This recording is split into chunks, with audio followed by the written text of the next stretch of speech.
Welcome to Inside View. I'm your host, Joel Metzger, and joining me on this edition is Steve Millaire, who is the owner of Millaire Winery, Black Sheep Winery, as well as the winemaker for Ironstone. Steve, welcome. Thank you, Joel. It's nice to be here. Well, it's a pleasure to have you on as always. How long have you been making wine? I got my degree from Fresno State in 1975. And that year I started making wine at David Bruce Winery in the Santa Cruz Mountains. So I'd like to not count those years, but it's been a lot of fun and I've been doing it for a while. So you have a vast amount of experience with winemaking, and I imagine you've tried just about all the different ways to go about it that there are, but as many people maybe don't know, you can make wine with many different variations. That's what winemaking really is. There's not one style of winemaking, one way to do it, one correct way. Mm-hmm. Once you find out about winemaking, you find out that there's really a lot of interpretation that you can put into each step in the process. And that's what makes winemaking fun. That's right. It's kind of a mixture of art and science. That's correct. That's the art part of it. Science is there also, but there's a lot of art, there's a lot of flexibility and variance for trying to achieve different things. And that's what makes it so much fun, like you said, and so many different fun things as a consumer to try with all these different products coming out. So I'm hoping that you will walk us through the process, and people will know by the end of this show kind of the basics of how to make wine. But to really do this topic justice, we would need to do a whole series on it. So this will be a kind of an overview. That's correct. Making wine is really very, very easy. Probably most everybody's familiar with what we're going to be facing in a couple of months, and that's picking, harvesting of the grapes, crushing the grapes, and starting the process. And before we get into that, we live in kind of a unique place, Calaveras County, which happens to be really great for growing good grapes. And can you just give a real brief description as to why this is a good spot? Well, Calaveras County has plenty of the really good things you need to grow good grapes. We have good rainfall, we've got well-drained soils, we've got a good climate, we have cool, clear nights, and we don't have rainfall during the growing season. So that makes it a really good place to grow grapes and make wine. And we've spent a good portion of a show talking about all the different things that go into growing a good grapevine, which will then produce a good cluster of grapes. So for those who are interested in that portion, they can look at the library or watch on YouTube. So let's just kind of skip through all of the important things in the growing portion, and let's get to the picking of the grapes. And you as a winemaker, are you spending some time in the vineyard to try to figure out when you're going to pick, or how does that work? Right. This time of year, we're just starting to get into that phase called veraison, where the grapes transform from hard green berries. They start to swell up and get translucent or start getting color. And then they start a process that'll take about 45 days. And at the end of that period, they will be the sweet, juicy, flavorful grape berries that we'll go out and pick. Now, when we decide to pick them, really depends on the style of winemaking we're looking for. Using Zinfandel as an example, you can pick Zinfandel at 17 bricks. And what's a brick? And I'm glad you asked, because bricks is just an indication of the maturity of the grape, how much sugar there is within that berry. It's a test of percent sugar in a dissolved sugar in a water solution. And the higher the bricks, the riper the grapes are, the more mature the fruit is. So for like white Zinfandel, you might want to pick those grapes at 17 or 18 bricks, maybe on the high side 20 to 21 bricks. Mm-hmm. And then to make a light red Zinfandel, you might want to pick those grapes at 23.5 to 24 bricks. That produces a wine that's lighter in color and has more raspberry characteristics. Or you might say, no, I want something a little bit more full-flavored with a little better color, and you can pick those grapes at 24.5, 25.5, maybe 26, and you'll get something that's darker It's got more of the what we call black fruit character, like blackberries and dark cherries character in it. Mm-hmm. Or you might say, no, I want to go all the way. I want to just get crazy with it and pick it over 27 bricks, for instance. And you'll get something that can be a lot darker and have more jam characteristics. And that's all coming from the same grape. It's just determined by when you want to pick them and start the process. Which is fascinating. Like you said, you can have the same grape and two different winemakers could do completely different things with it just based on when they pick it alone. One thing that I think is fascinating about bricks is you can kind of determine what your alcohol content might be based on the bricks. Is that true? That's correct. How does that work? Well, the alcohol is made by yeast. When we crush the grapes, some winemakers add yeast, some winemakers don't add yeast, some winemakers don't add yeast at the start and add commercially prepared yeast later. But the yeast's job is to convert the sugar to alcohol, and the byproduct is carbon dioxide. Now, they don't know they're making alcohol, they just know they're eating. Yeah. And their waste products are alcohol and carbon dioxide. And there's about a 2-to-1 ratio between the sugar that we'll test and the resulting alcohol that we'll come up with. So, I mean, it's not exact, but it's, say at 25 bricks, you know, we'll end up at about 14.5 alcohol. Okay, so you kind of can use that as a guideline. The sweeter that you pick the grapes, you might end up with a higher alcohol wine, or you probably will. Oh, absolutely. Okay, so how do you go about getting a sample of grapes that represents the whole vineyard, and then how do you measure bricks? Well, you know, the best way to sample the vineyard is to just go out there and walk through the vineyard. And what I do is I bring a bucket and a pruning shears, and I trim off some grapes as I go through. I take whole clusters, especially on Zinfandel, because Zinfandel's growing characteristics, it has all the different sugar ratings throughout the cluster of grapes. You've got ripe grapes, unripe grapes, almost ripe grapes. And the classic way to test is to do what they call berry sampling. And that would be to sample 100 berries or 200 berries from different parts of the vine, from different parts of the vineyard, and different parts of the cluster. And with some varieties that works, something like Zinfandel, that definitely does not work because it's really dependent on that individual berry that you grab. Okay.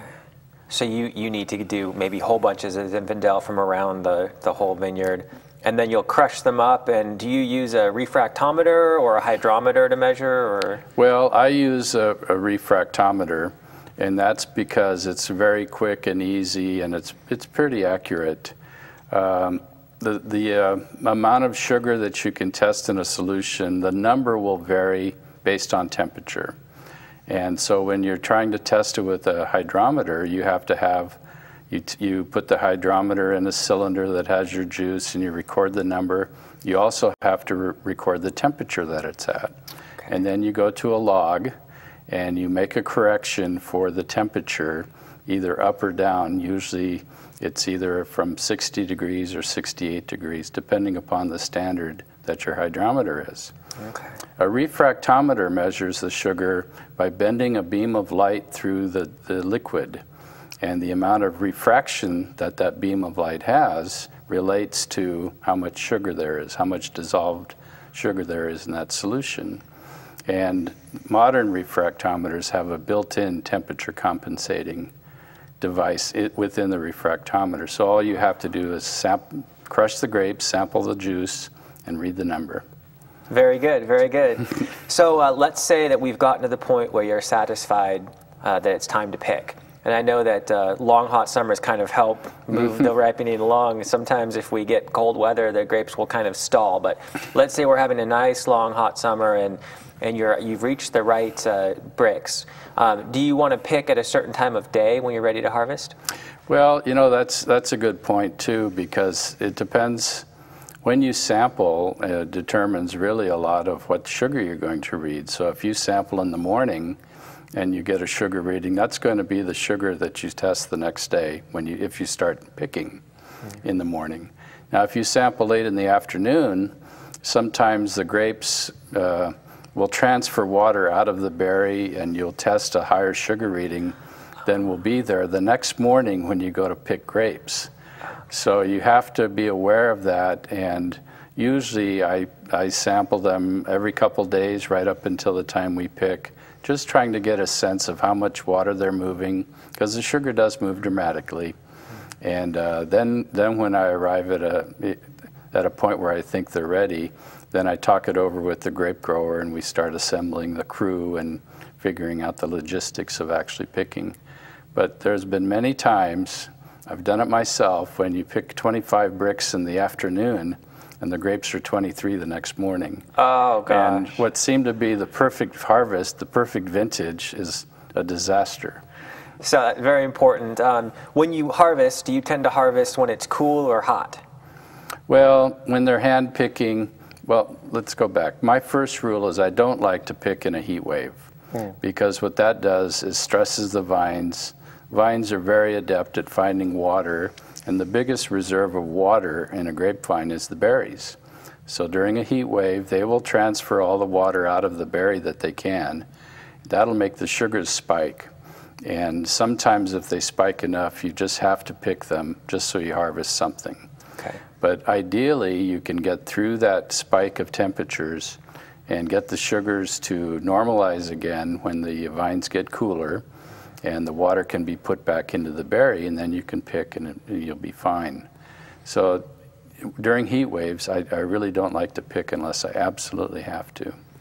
So once the crews, or I guess in some cases the mechanized picking equipment, but let's say it's a crew, they pick usually in the mornings, I imagine, sometimes even in the middle of the night to keep the grapes cold.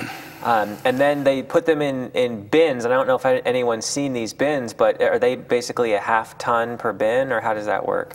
Right. Well, up here in Calaveras County, most grapes are picked into half-ton bins. Okay. And that's just a really good size for picking into and not damaging the fruit, because the pickers, and most of the fruit up here is all hand-picked.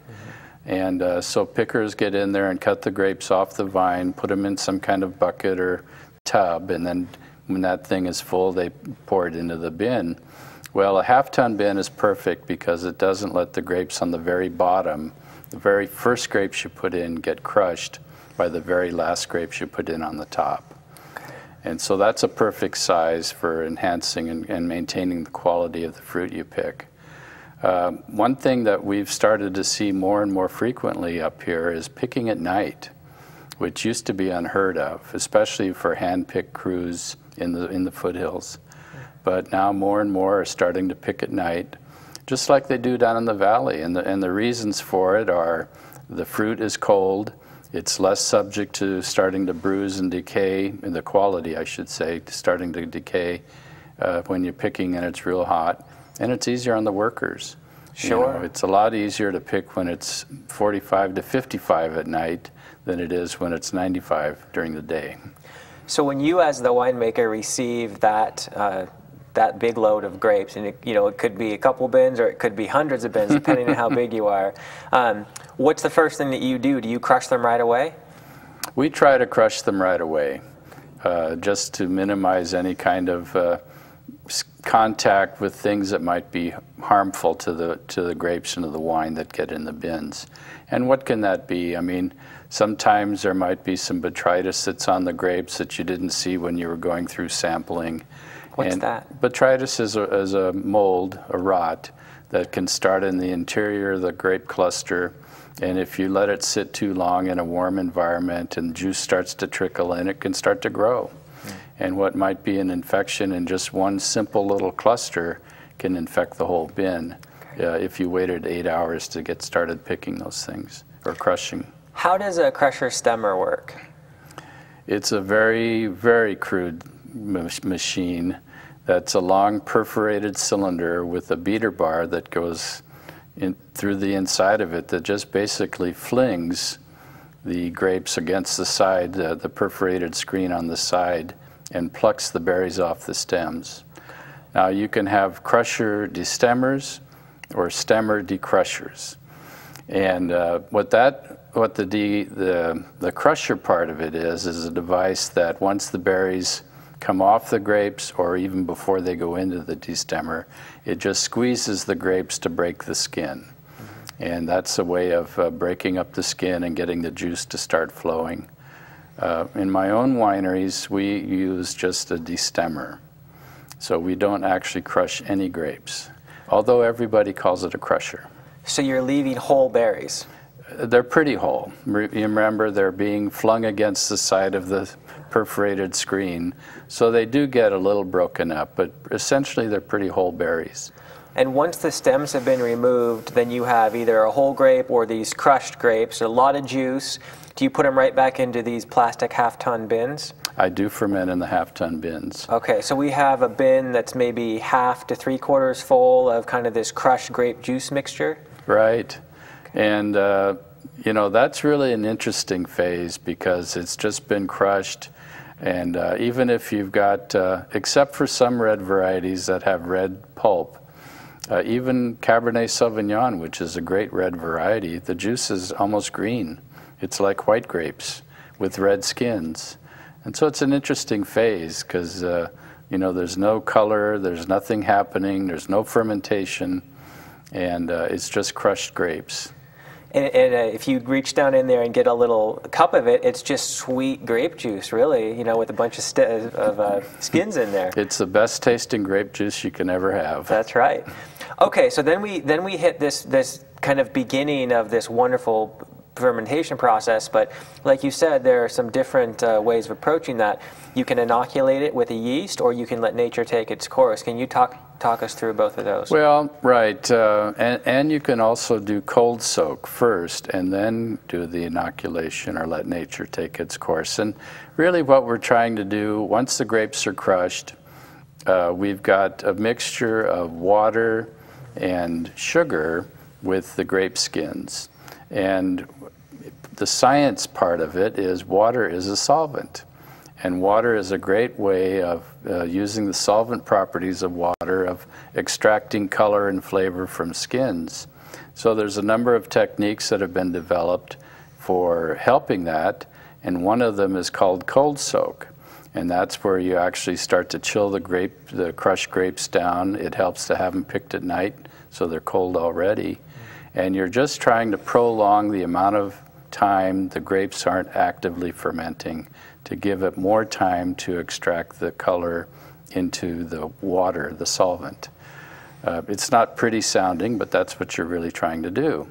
Then at some point you have to either add yeast, which is adding a commercially prepared yeast strain, which is called inoculation, or you might be one of the avant-garde winemakers saying, I'm going to go native and just let nature take its course and not add any yeast at all. So you maybe you did cold soak, maybe you didn't, but you let the juice start to warm up, and the yeast, once it gets warm, they'll start to multiply.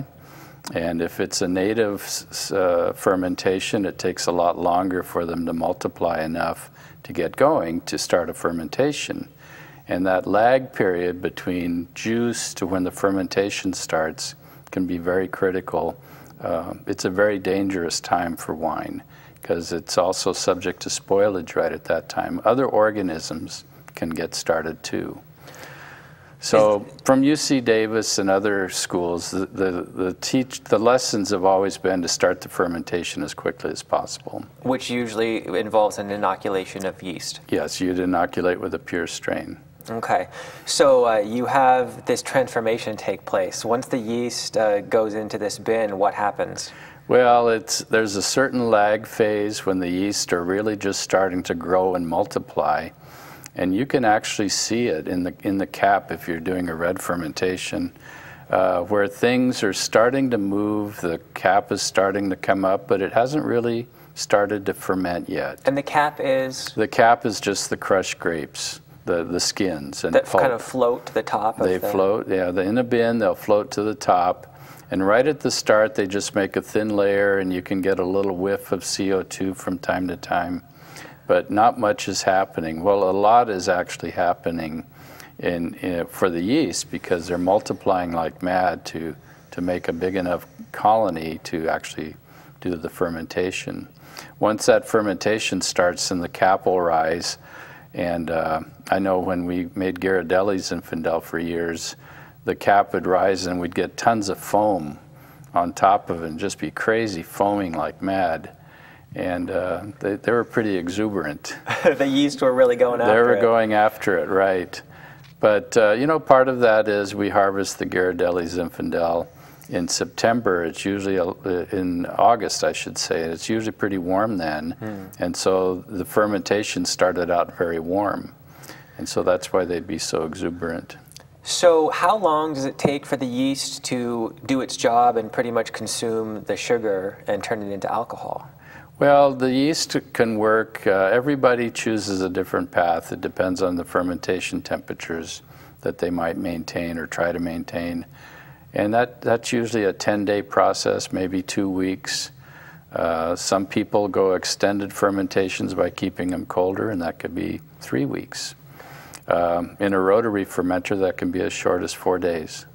And is that something that is moving the whole time, or? No, but it's a rotary fermenter is something like a giant bin that from time to time throughout the day you can just rotate the whole cap and it just folds it back into the liquid. Okay. And so it's a really good way of maintaining the same temperature throughout the fermentation mass. Okay. And once you do that, you can accelerate the fermentation pretty well. So during the fermentation, the sugars are being converted to alcohol, but at the same time, all these flavors are being extracted into the water from the skins and the seeds and all the other things in there. Eventually, you're measuring sugars, I imagine, and can you explain fermenting dry versus some residual? Well, right. Now that's a style question, and that gets back to the type of wine you're making. And that's a decision you make before you even pick the grapes. What kind of wine am I going to make? And when the fermentation starts, whether it's a white fermentation or red wine fermentation, you start measuring sugar. And really quickly, once alcohol starts getting formed, you have to start using a hydrometer. The refractometer quits working when you've got 2 different liquids and a dissolved solid in it. So it quits working. But you start using your hydrometer, and like if we picked at 25 bricks, and you measure 25 bricks on the hydrometer, once fermentation starts, that bricks number will start to drop. And it'll move slowly, you know, 24, 23, 22, and then once it gets to about 17, 16 bricks, the fermentation really kicks in. And then it can drop quite dramatically in 1 day if you're in just a bin fermentation. And maybe you'll catch it again at 12 or 10. Wow. But it keeps going, and it'll just keep dropping, and eventually it can get down below 0. It doesn't mean there's less than 0 sugar. It's just what happens is the alcohol starts to change the way the hydrometer reacts in the liquid that you're measuring it in. So you can get down to, a lot of people do ferment down to 0. Some other people might leave a touch on there. Let's get on to the aging process since we don't have too much more time here. Right. So you use a variety of presses to press that juice, and then you can put it in different types of barrels. How does that work? Right. Well, when you're finished fermenting, then the next step is stabilizing and clarifying. And a traditional way of doing that is with barrels. So when we're assuming we're making red wine, perhaps Zinfandel, you get it pressed off, it finishes its second fermentation, because you always squeeze a little extra sugar out of the skins. That finishes up. When that stops, you put the wine into barrel. And then it starts to settle out, and then you start a process of racking from barrel to separate the clean wine from the lees, the solid matter that's a waste product. So you have this aging process, you're taking the wine, you're moving it once in a while, you're getting the waste product out, and then how long would you age wine? Let's say if you chose French oak, how long might the wine spend in that? Depending on what you're looking to do, you might keep it in barrel for a year. If you're using all new wood, you keep it in a shorter amount of time. Many people use a percentage of new wood because they want the new wood flavor, they want nearly new wood flavor, and then neutral flavor, which is no wood at all, but a little bit of oxidation to help stabilize color and flavor. So there's no fixed rule. It's like anything in winemaking. Any rule you can dream of, there's somebody breaking it.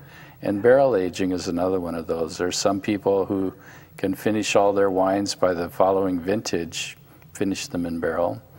And others like myself, we're at 18 months to 24 months minimum for any of our reds. But if you look at some winemakers, especially just getting going, it's tough to afford to keep wine in the barrel, and sometimes you need to sell that wine. Well, of course you do. There are always those considerations.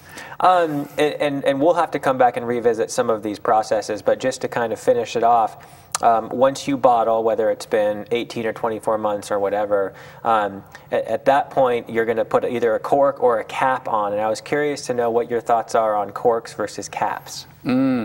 That's a tough one because I use both, and it gets to the style of what you're looking to produce and what your customers' expectations are.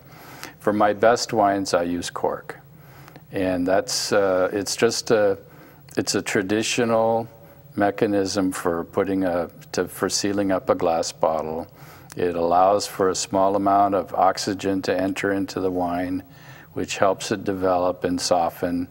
And you know, when you go to your, well, I won't say your cellar because nobody has a wine cellar anymore, but when you buy a wine that's 4 or 5 years of age, you expect a totally different experience than when you buy something that's only 1 year old.